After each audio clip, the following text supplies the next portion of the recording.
Hola, hola, y así empezamos un nuevo lunes, 12 de julio del 2021, programa número 193. Digo bien, estoy un poco perdida hoy para empezar la semana, pero arrancamos así. Gracias a Dios por su bendición y por estar nuevamente junto a ustedes en esto que llamamos Lee conmigo, la Biblia, y por supuesto lo vamos a hacer, como siempre, con nuestro devocional del día de hoy.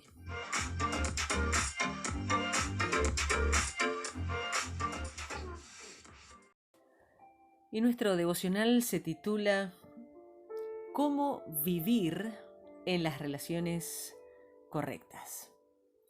Hans empezó trabajando como minero y se abrió camino hasta poseer varias minas. Su hijo mayor, Martin, era muy brillante y fue a la universidad a la edad de 17 años. Le esperaba una carrera respetable como abogado, pero de repente, para disgusto de su padre, canceló su matrícula para el curso de Derecho haciéndose monje y posteriormente sacerdote. Martin quería vivir una vida de santidad. Ayunó durante días y pasó noches sin dormir y en oración, pero aún estaba plagado de su propia injusticia ante Dios, un Dios justo. Tenía 30 años y mientras estudiaba el libro de Romanos, capítulo 1, verso 17, se percató del contexto de las palabras y más tarde escribió: Ahí empecé a entender que la justicia de Dios es aquella por la cual el justo vive por un don de Dios, concretamente la fe. Y el significado de la justicia de Dios se revela por medio del Evangelio, es decir, la justicia pasiva con la cual Él, Dios misericordioso, nos justifica por la fe, como está escrito: el justo por la fe vivirá. Fue entonces que sentí que había vuelto a nacer y había entrado al paraíso por las puertas abiertas. Esta experiencia ocurrió hace más de 500 años. No solo cambió su vida, sino que también alteró el curso de la historia humana. Llegó a ser una de las figuras fundamentales de la civilización occidental, el fundador de la Reforma, el semillero para el pensamiento social, económico y político. Su nombre, por supuesto, era Martín Lutero. En esencia, la justicia significa una relación correcta con Dios, que conduce a las relaciones correctas con los demás. Es un don hecho posible a través de la vida, la muerte y la resurrección de Jesús. El Salmo 84 nos habla de disfruta de las bendiciones. Las bendiciones más grandes las encontramos viviendo en la presencia de Dios. Este salmo es uno de mis favoritos. Me gustan mucho las palabras porque describe bendiciones y la bendición específicamente de vivir en la relación correcta con Dios. Anhelo por la presencia de Dios. En todo corazón humano hay un hambre espiritual que solo puede satisfacer viviendo en una relación correcta con Dios, en la presencia de Dios, como lo dice la traducción de la Biblia de Message. El anhelo del alma es satisfecho y el grito del corazón es contestado. El salmista escribe: cuán hermosas son tus moradas, Señor Todopoderoso. Anhelo con el alma los atrios del Señor. Casi agonizo por estar en ellos. El corazón, en todo el cuerpo, cantó alegre al Dios de mi vida. También observamos la bendición de la presencia de Dios. Mientras pasas tiempos orando, escuchando a Dios a través de la Biblia y adorando, encontrarás que no hay otro lugar en el que prefieras estar más que en su presencia. Dichoso el que habita en tu templo, pues siempre te está alabando. La presencia de Dios es un lugar de bendición, alabanza y descanso. Es como la lluvia sobre el suelo sediento. Lo que también notamos es la fuerza de la presencia de Dios. Cuando nuestra fuerza está en Dios, los lugares débiles, las situaciones difíciles y los valles de la vida pueden convertirse en manantiales.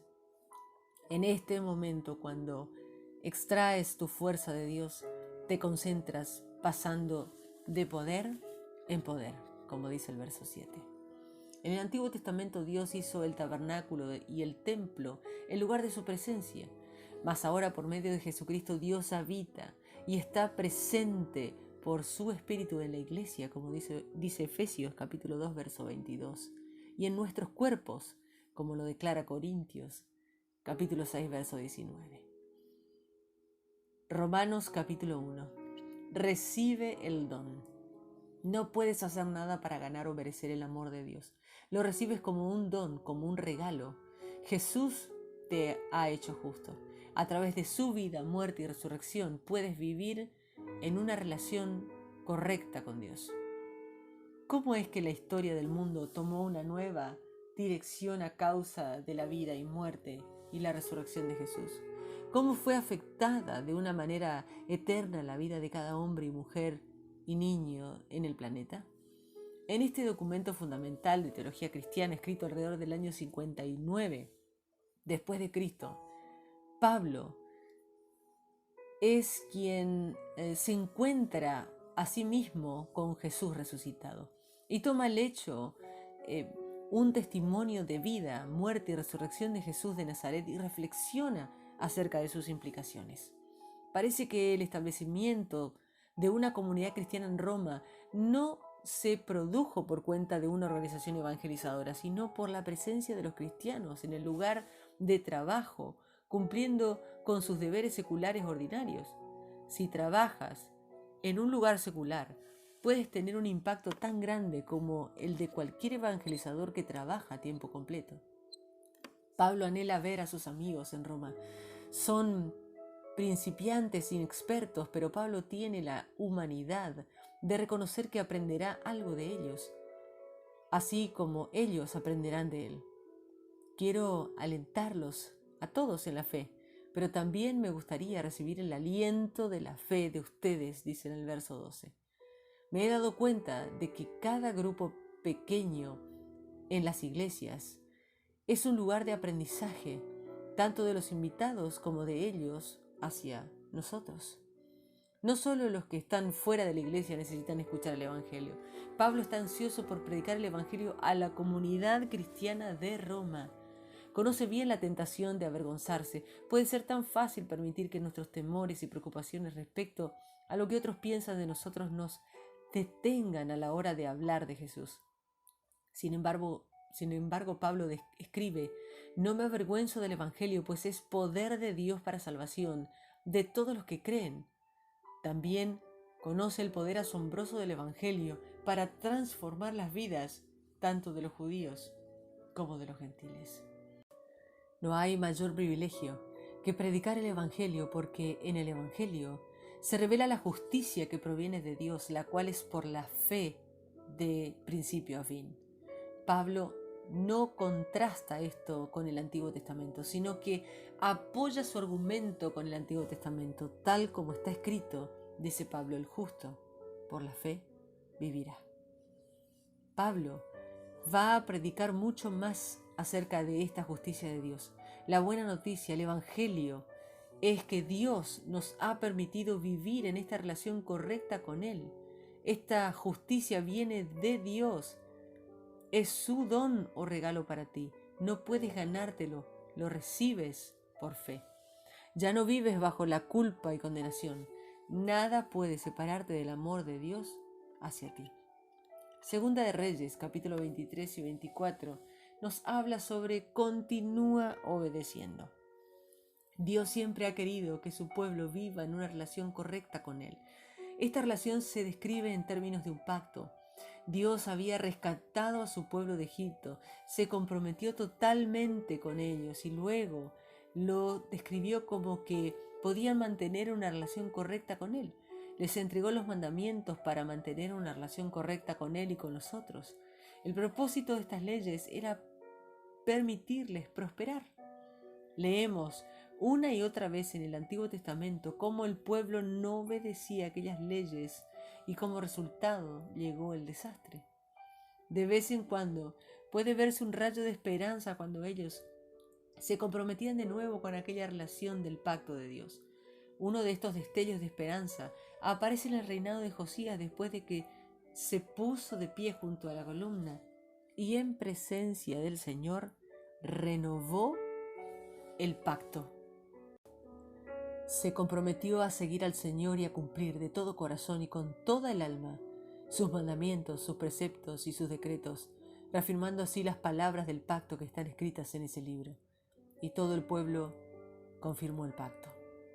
Josías llevó a cabo una serie de reformas. Tristemente, no parecían tener un impacto duradero en la gente y después de la muerte de Josías, las cosas volvieron a ser como antes. La vida de Josías estuvo lejos de ser fácil y terminó en forma trágica. Sin embargo, buscó seguir a Dios en todo lo que hizo, con todo corazón, con toda el alma y con todas sus fuerzas. Josías es recordado como uno de los héroes de la fe. Bajo el nuevo pacto, felizmente, las leyes están escritas no en tablas de piedra, sino en tu corazón. En el momento en que pones tu fe en Jesús, se cumplen en ti todas las promesas del Antiguo Testamento. Recibes la justicia de Dios y el Espíritu Santo para que puedas vivir en una relación correcta con Él y en una relación correcta con otras personas. Iniciamos nuestra lectura del día de hoy en el libro de Salmos, capítulo 84, versos 1 al 7. Qué hermoso es tu templo, Señor Todopoderoso. Deseo con ansia y emoción estar en los patios de tu templo, Señor. Mi corazón canta de alegría al Dios vivo, canta todo mi cuerpo. Señor Todopoderoso, mi Dios y Rey. Hasta los pájaros han encontrado un hogar en tu templo. Hacen sus nidos cerca de tu altar y allí tienen su cría. Qué afortunado es el que vive en tu templo, porque siempre está adorando. Qué afortunado es el que se apoya en ti, el que solo piensa en andar en tus caminos. Cuando pasa por los valles de las lágrimas, lo convierte en un oasis bendecido por la lluvia temprana. Mientras se acercan, son cada vez más fuertes hasta llegar al monte Sión y encontrarse con el Dios más fuerte. Romanos capítulo 1 versos 1 al 17. Esta carta la escribo yo, Pablo, siervo de Jesucristo, quien me designó para ser apóstol. Me designó para anunciar a todos las buenas noticias de Dios. Las buenas noticias fueron prometidas desde hace mucho tiempo por medio de los profetas en las Sagradas Escrituras. Las buenas noticias anuncian la venida del Hijo, nuestro Señor Jesucristo. Como ser humano nació de la familia de David, mas cuando fue resucitado de entre los muertos por el Espíritu Santo, se le dio plena autoridad para reinar como Hijo de Dios. Por medio de Cristo, Dios me dio el privilegio de ser apóstol para que la gente de todas las naciones crea y obedezca. Hago este trabajo para honrar a Cristo. A ustedes también Dios los ha llamado a pertenecer a Jesucristo. Esta carta la escribo para toda la gente de Roma que Dios ama y ha llamado para ser su pueblo santo. Que la paz y el generoso amor de Dios Padre y nuestro Señor Jesucristo estén siempre con ustedes. Ante todo, le doy gracias a Dios por ustedes y por medio de Jesucristo. Todo el mundo habla de la fe que ustedes tienen. Dios sabe que siempre los tengo presentes en mis oraciones. Les sirvo a Él de todo corazón, anunciando las buenas noticias sobre su Hijo. Siempre le pido que pueda ir a verlos y esto será posible si Dios lo quiere. Quiero verlos para poder darles un don espiritual que les ayudará a ser fuertes. Mejor dicho, espero poder estar con ustedes para que juntos podamos ayudarnos con la fe que tenemos. Su fe me ayudará a mí y mi fe los ayudará a ustedes. Hermanos, quiero que sepan que me he puesto muchas veces a visitarlos, me he propuesto muchas veces ir a visitarlos, pero siempre se me ha presentado algo que me ha hecho cambiar de planes. He querido ir a visitarlos para conseguir de ustedes los mismos buenos frutos que he obtenido en mi trabajo con otros que no son los judíos.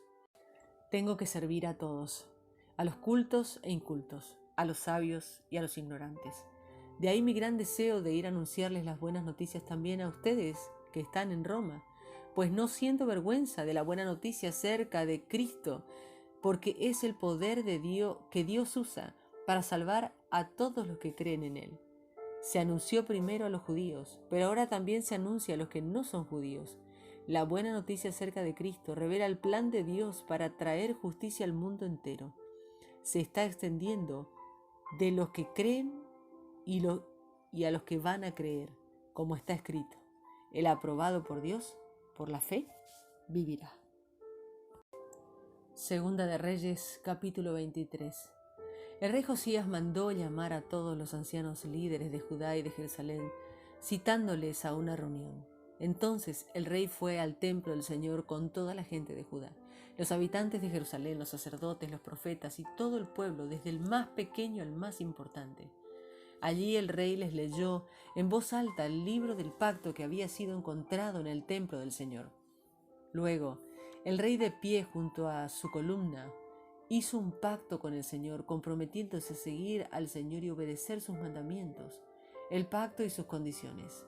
Dijo que de todo corazón y con todo el ser cumpliría el pacto que estaba escrito en el libro, y todo el pueblo se puso de pie para mostrar que también estaba de acuerdo en cumplir con el pacto. Entonces, el rey ordenó al sumo sacerdote Hilquías, a los demás sacerdotes y a los porteros que sacaran del templo todos los objetos que hicieron honor a Baal, de Aserá y las estrellas del cielo. Entonces Josías quemó todo eso fuera de Jerusalén en los campos del valle de Cedrón. Se llevaron las cenizas a Betel. Después destituyó de sus puestos a los sacerdotes que los reyes de Judá habían nombrado para quemar incienso en los santuarios de las ciudades de Judá y los alrededores de Jerusalén, y también a los que quemaban incienso en honor a Baal, el sol, la luna, las constelaciones y todas las estrellas del cielo. Josías puso fin a todo eso. Quitó el poste de Aserá del templo del Señor y lo quemó afuera de la ciudad en el valle de Cedrón. Allí destruyó los pedazos quemados hasta hacerlos polvo y los esparció sobre la fosa común. El rey Josías también demolió las habitaciones que estaban en el templo del Señor dedicadas a la prostitución idolátrica entre hombres, y donde también las mujeres tejían mantos para la diosa Aserá. Josías ordenó que fueran trasladados a Jerusalén todos los sacerdotes de las ciudades de Judá, y destruyó todos los santuarios donde los sacerdotes quemaban incienso, desde Geba hasta Berseba, y también los santuarios que estaban en el lado izquierdo, cerca de la puerta de Josué, gobernador de la ciudad. En ese tiempo los sacerdotes de esos santuarios no iban al altar del Señor en Jerusalén, sino que comían pan sin levadura en las ciudades y aldeas ordinarias. El rey también destruyó el santuario Tofet en el valle de Ben Hinón, donde la gente sacrificaba a sus hijos, quemándolos en un altar dedicado al dios Moloc. Josías arruinó el lugar para que no se pudiera usar más. Hizo quitar los caballos en honor al dios Sol, que en el pasado los reyes de Judá habían colocado cerca de la entrada del templo del Señor, junto al cuarto de Natán Melech, el funcionario encargado de la dependencia. Hizo quemar los carros que estaban ahí en honor al dios Sol. Josías despedazó los altares que los reyes de Judá habían construido sobre la azotea de la sala de Alcaz, y los que Manasés habían construido en los dos patios del templo del Señor. Luego arrojó los escombros al valle del Cedrón, destruyó los santuarios que Salomón había hecho construir al oriente de Jerusalén, en la colina del destructor, cuyos sacerdotes estaban al lado sur de la colina, y que estaban dedicados a Astarte, la diosa abominable de los sidonios, y a Quemos, ídolo abominable de los moabitas, y a Moloc, el ídolo abominable de los amonitas. También destruyó las piedras sagradas y los postes de Aserá, lleno de huesos humanos, los sitios donde habían estado. Josías demolió el altar y el santuario que había construido Jeroboam, hijo de Nabat, en Betel, con el que hizo pecar a Israel. No solamente lo demolió, sino que le prendió fuego hasta que quedó hecho cenizas, y quemó también el poste de Aserá. De regreso Josías vio las tumbas que estaban en la colina y mandó a unos hombres para que sacaran los huesos de las tumbas y los quemaran sobre el altar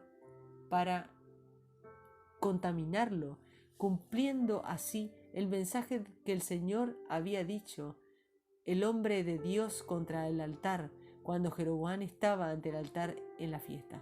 Entonces Josías preguntó: ¿qué es aquel monumento que veo?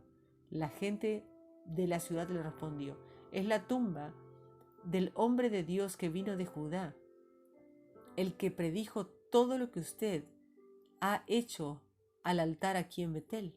Entonces Josías dijo: déjenlo como está, que nadie mueva sus huesos. Así que dejaron los huesos en su lugar, y también los del hombre de Dios de Samaria. Josías también destruyó los templos y santuarios de la ciudad de Samaria que los reyes de Israel habían construido, y con los que hicieron enojar al Señor. Josías los destruyó tal como destruyó el santuario en Betel. Josías mató sobre sus propios altares a todos los sacerdotes de los santuarios y quemó huesos de hombres muertos encima de los santuarios y regresó a Jerusalén. Entonces el rey Josías dio la orden a todo el pueblo: celebren la Pascua en honor al Señor su Dios. Háganlo tal como está escrito en el libro del pacto. No se había celebrado así la Pascua desde el tiempo de los jueces, que eran los líderes de Israel. Ninguno de los reyes de Israel o de Judá había celebrado la Pascua de la manera que se hizo con Josías. Esta Pascua se celebró en honor al Señor en Jerusalén en el año 18 del reinado de Josías. Josías acabó también con los médiums, los brujos, dioses caseros, ídolos y todas las cosas detestables que se adoran en Judá y en Jerusalén. Lo hizo para obedecer la ley que estaba escrita en el libro que el sacerdote Gilquías había encontrado en el templo del Señor. Nunca hubo un rey como Josías, ni antes ni después de él, que se convirtiera al Señor de todo corazón, con toda el alma y con todas sus fuerzas, obedeciendo en todo la ley de Moisés. Sin embargo, el enojo del Señor contra la gente de Judá no se aplacó debido a todo lo que hizo Manasés. El Señor dijo: yo expulsé a los israelitas de su país, y haré lo mismo con Judá. Sacaré a Judá de mi presencia y no aceptaré a Jerusalén, la ciudad que yo elegí, ni al templo del que había dicho: mi nombre estará allí. El resto de los hechos de Josías y todo lo que hizo está escrito en las crónicas de los reyes de Judá. En esa época, Faraón Necao, rey de Egipto, subió hacia el río Éufrates a pelear contra el rey de Asiria. Josías salió a su encuentro en Meguido, pero el faraón lo mató en cuanto lo vio. Los oficiales de Josías pusieron su cadáver en un carro, lo llevaron a Meguido, a Jerusalén, y lo sepultaron en su propia tumba. Entonces la gente del pueblo tomó a Joacás, hijo de Josías, lo consagraron y lo hicieron rey en lugar de su papá. Joacás tenía 23 años cuando comenzó a reinar y gobernó durante 3 meses en Jerusalén. El nombre de su mamá era Hamutal, hija de Jeremías de Libná. Joacás hizo lo que no le agradaba al Señor, lo mismo que sus antepasados. El faraón Necao encarceló a Joacás en prisión en Riblá, en el país de Hamat, para que no pudiera reinar en Jerusalén, e impuso a Judá un tributo de 3.300 kilos de plata y 33 kilos de oro. El faraón Necao puso a Eliakim, hijo de Josías, como rey en lugar de su papá. Además le cambió el nombre a Eliakim por Joacim. A Joacás se lo llevó a Egipto, donde murió. Joacim le dio el tributo de plata y oro a Faraón, pero lo hizo imponiendo impuestos a la gente del país basándose en los bienes de cada uno. Así pudo pagarle el tributo al faraón Necao. Joacim tenía 25 años cuando comenzó su reinado y gobernó durante 11 años en Jerusalén. El nombre de su mamá era Zebudá, hija de Pedaías de Rumá. Joacim hizo lo que no le agrada al Señor y cometió los mismos pecados que sus antepasados. Segunda de Reyes, capítulo 24, versos 1 al 7. Durante el reinado de Joacim, Nabucodonosor, rey de Babilonia, atacó Judá y la sometió durante 3 años. Pero luego Joacim se rebeló contra Nabucodonosor. Entonces el Señor mandó grupos de babilonios, arameos, moabitas y amonitas para luchar contra Joacim y destruir a Judá. Ocurrió tal como el Señor había dicho, por medio de sus siervos los profetas. Todo esto le sucedió a Judá por orden del Señor, porque los quería quitar de su presencia debido a todos los pecados que había cometido Manasés. Él mató a mucha gente inocente y llenó a Jerusalén con su sangre. El Señor no quiso perdonar estos pecados. El resto de los hechos de Joacim están escritos en las crónicas de los reyes de Judá. Joacim murió y fue sepultado junto con sus antepasados. Su hijo Joaquín reinó en su lugar. El rey de Egipto no salió más de su país porque el rey de Babilonia capturó todo el territorio que antes estaba bajo su dominio, desde el río de Egipto hasta el río Éufrates. Finalizamos así nuestra lectura del día de hoy y queremos compartir estas palabras de oración. Gracias, Señor, por todas las bendiciones de tu presencia conmigo. Gracias por la manera en que me fortaleces cada día con tu presencia. Señor, gracias porque por la vida, la muerte y la resurrección de Jesucristo me permites tener una relación correcta contigo y con los demás. Gracias porque no puedo ganármelo, sino recibirlo como un don de fe. Señor, me dirijo a ti con todo mi corazón, mi alma y mi fuerza. Lléname con tu espíritu y ayúdame a obedecerte completamente. Amén.